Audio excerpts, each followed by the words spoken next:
Welcome to Nasdaq Trade Talks. I'm your host, Jill Malandrino, Global Markets Reporter at Nasdaq. Joining me at the market site in Times Square, we have Bob Hebron. He's a partner over at Practus. Bob, it's great to have you with us at the market site. And we're going to talk a little about some of the challenges that life insurers face today. What are they in today's environment?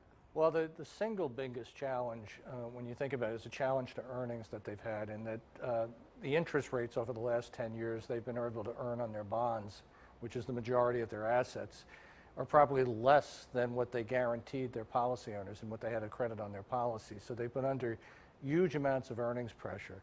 At the same time, in terms of the top line numbers, their distribution systems have been aging rapidly, and their most productive distributors are tending towards retirement and are not being replaced at the same rate by younger ones.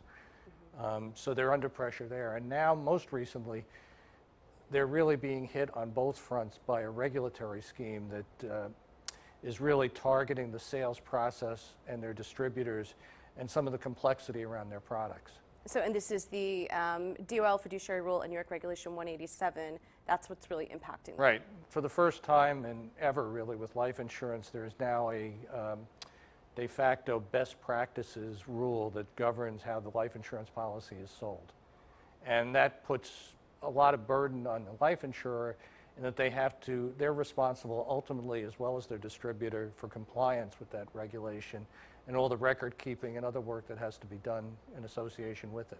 Which of those regulatory initiatives has the most impact to potentially affect life Well, insurance? the industry was pretty successful in fighting off the most onerous parts of the DOL regulation that ultimately went into effect. And that DOL regulation has limited impact on life insurance itself. It has more of an impact on retirement products and annuities. Reg 187, on the other hand, is a broadside directly to the fundamental basis of how life insurance is sold in the state of New York, which is, a disproportionately large impact on the overall U.S. life insurance sales, given the amount of policies sold in the state. All right, so what can life insurers do to counteract these challenges? Well, I think the biggest thing they have to recognize is this probably it promotes knowing your consumer in a way that life insurers typically haven't done over the years. They tended to rely on their distributors for information about who buys their policies as opposed to doing direct market work with the ultimate consumer. Now they really have no choice but to understand what motivates the ultimate consumer to buy and what makes that a suitable purchase.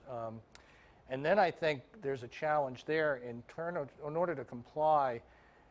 Product innovation and differentiation is going to become more and more important, because if you can tie suitability to something special you're doing with your product, it becomes a lot easier to justify the sale on a suitability standard. Whereas if you don't have something distinctive about your policy, you could at the end of the day be viewed as a commodity, and suitability is determined by price.